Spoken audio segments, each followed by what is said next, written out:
VM7, diante de uma jornalista.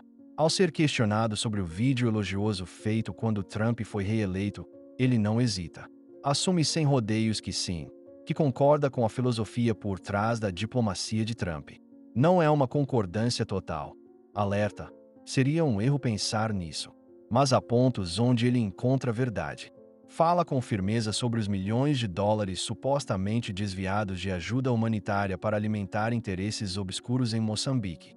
Venâncio Mondlane inicia um dos encontros mais comentados do seu percurso recente.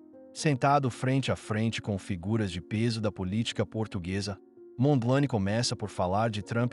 Com uma admiração desconcertante. Cada palavra sua ganha peso. A filosofia dele. Eu concordo com ele. Venâncio não recua.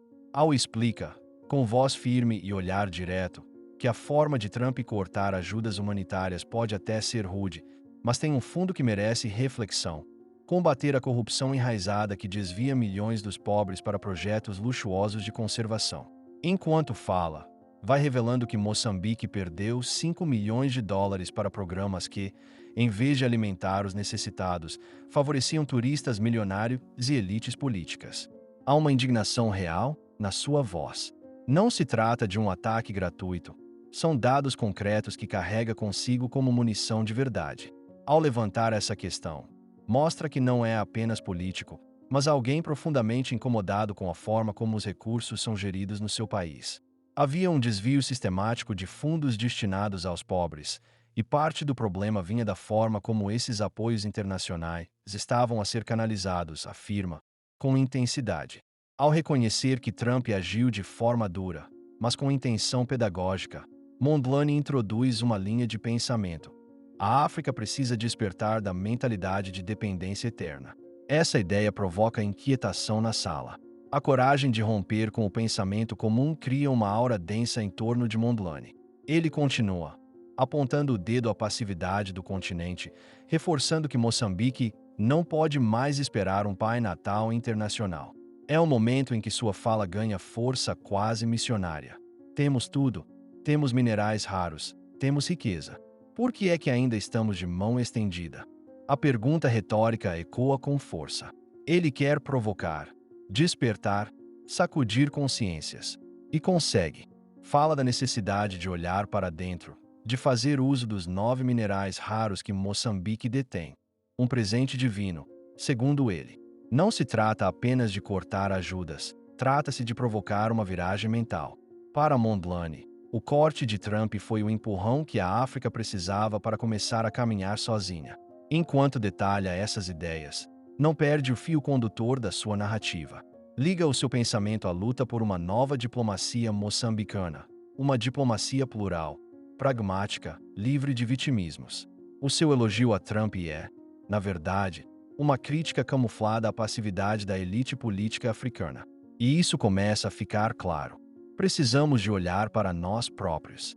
Parar de esperar soluções de fora e começar a construir com o que temos. Insiste, com convicção. Os que o ouvem percebem que ele não está apenas a repetir ideias, está a lançar um desafio. Fala do reitor da Universidade Técnica de Moçambique, testemunha de que fundos foram desviados.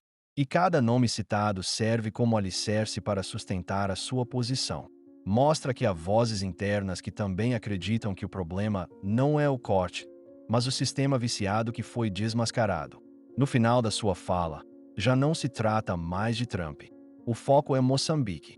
É o povo que perdeu apoios por culpa de má gestão. É o grito silencioso de um país rico em recursos, mas pobre em autogestão. Mondlane não pede palmas. Ele entrega um espelho à plateia. Um espelho onde a África deve ver-se, não como vítima, mas como protagonista que ainda não acordou. E aí, sem precisar levantar o tom de voz, dá o golpe final. Criticar Trump é fácil. Difícil é olhar para nós mesmos e admitir que a culpa também é nossa. Com isso, termina a primeira parte da sua intervenção, deixando no ar uma pergunta que ninguém ousa responder. E é nesse clima denso, com a sensação de que algo importante acaba de ser dito, que a conversa muda de direção, preparando o caminho para a cena seguinte, onde a diplomacia ganha contornos ainda mais inesperados. VM7 já, não está mais na defensiva. O homem que se senta à frente da jornalista agora é diferente. A tensão que antes marcava seus gestos e palavras foi substituída por uma postura de alguém que encontrou um novo lugar, um espaço onde ele já não precisa mais se justificar, mas se afirmar. Ele começa a falar sobre sua recente viagem à Europa, e ao ouvir suas palavras, fica claro que ele está em uma nova fase de sua trajetória. Já não é mais o homem marcado por polêmicas e acusações, mas um político que carrega um projeto, uma visão clara de futuro.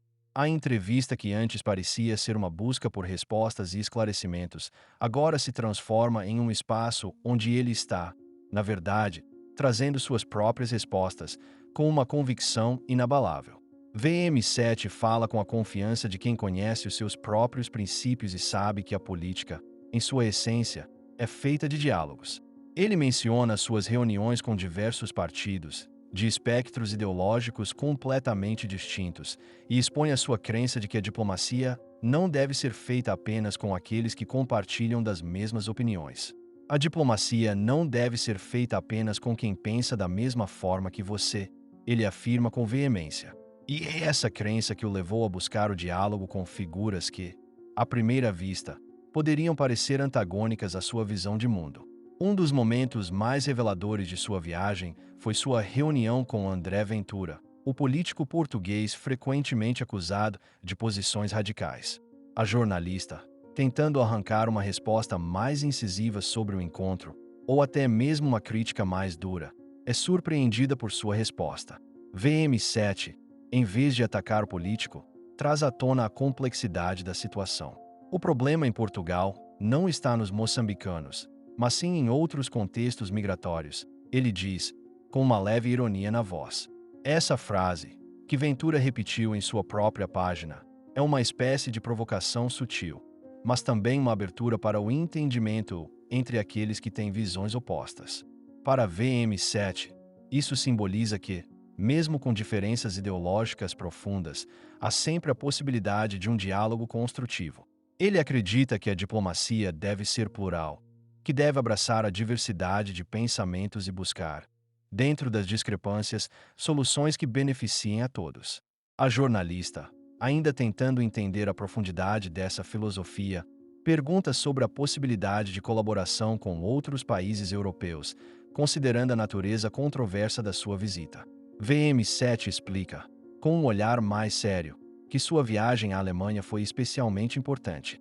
Ele fala sobre encontros com partidos políticos que variam do espectro da extrema-direita à extrema-esquerda, destacando que os resultados dessas conversas foram concretos e positivos.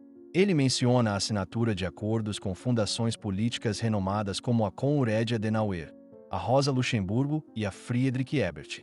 Cada uma dessas assinaturas é mais do que um simples contrato, mas uma semente plantada para um futuro onde Moçambique possa se inserir, com mais força, nas dinâmicas políticas globais. Esses acordos são os alicerces de uma nova era para Moçambique, ele diz, com o rosto mais sério, mas carregado de uma esperança renovada. No entanto, ele não deixa de mencionar que sua visita à Europa teve outro componente significativo. Ele levou consigo um relatório sobre os direitos humanos em Moçambique. A jornalista, mais uma vez, fica surpresa ao ouvir que esse documento causou grande impacto nos interlocutores europeus. VM7 explica que o relatório, que aborda as diversas violações dos direitos humanos e os abusos do governo moçambicano, foi a chave que abriu portas para uma comunicação mais profunda entre ele e os líderes políticos da Europa. Ele sabia que, ao trazer à tona a realidade do seu país, estava criando um espaço para uma discussão mais honesta sobre o futuro de Moçambique, por extensão, sobre a África. O olhar de VM7 se torna mais intenso enquanto ele descreve o impacto desse relatório, que, segundo ele, foi fundamental para que os políticos europeus começassem a ver Moçambique sob uma luz diferente. A conversa toma um rumo mais introspectivo quando VM7 reflete sobre o significado de sua jornada. Ele não está apenas promovendo acordos políticos ou buscando alianças diplomáticas. Ele está, na verdade, tentando reescrever a narrativa que o Ocidente tem sobre a África, especialmente sobre Moçambique.